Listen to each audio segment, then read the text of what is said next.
You have perhaps seen amber and know its rich, sunshiny color and its fragrance when rubbed. And do you also know that rubbing will make amber attract things somewhat as a magnet does? Genie's beads had all these properties, but some other besides, wonderful and lovely. And it is of those particularly that I wish to tell you. Each bead has inside of it some tiny thing, encased as if it had grown in the amber. And Genie is never tired of looking at it and wondering about them. There is one with a delicate bit of ferny moss shut up, as it were, in a globe of yellow light. In another is the tiniest fly, his little wings outspread and raised for flight. Again, she can show us a bee lodged in one bead that looks like solid honey, and a little bright-winged beetle in another.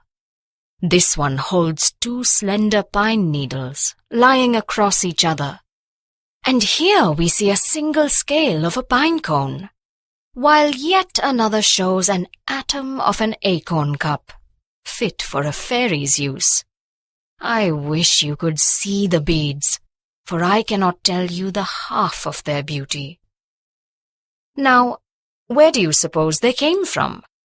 And how did little Scotch Genie come into possession of such a treasure? All she knows about it is that her grandfather, old Kenneth, who cowers now all day in the chimney corner, once, years ago when he was a young lad, went down upon the seashore after a great storm, hoping to help save something from the wreck of the Goshak that had gone ashore during the night. And there among the slippery seaweeds, his foot had accidentally uncovered a clear, shining lump of amber, in which all these little creatures were embedded. Now, Kenneth loved a pretty Highland lass, and when she promised to be his bride, he brought her a necklace of amber beads. He had carved them himself out of his lump of amber, working carefully to save in each bead the prettiest insect or moss, and thinking, while he toiled hour after hour, of the delight with which he should see his bride wear them. That bride was Genie's grandmother, and when she died last year, she said, "Let little Genie have my L'Amour beads, and keep them as long as she lives." But what puzzled Genie was how the amber came to be on the seashore, and most of all, how the bees and mosses came to be inside of it. Should you like to know?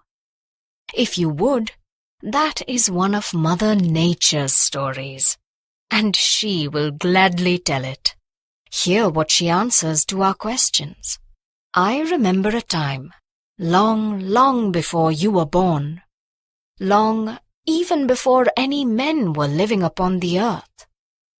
Then these Scotch Highlands, as you call them, where little Genie lives, were covered with forests. There were oaks, poplars, beeches, and pines, and among them one kind of pine, tall and stately, from which a shining yellow gum flowed, just as you have seen little drops of sticky gum exude from our own pine trees.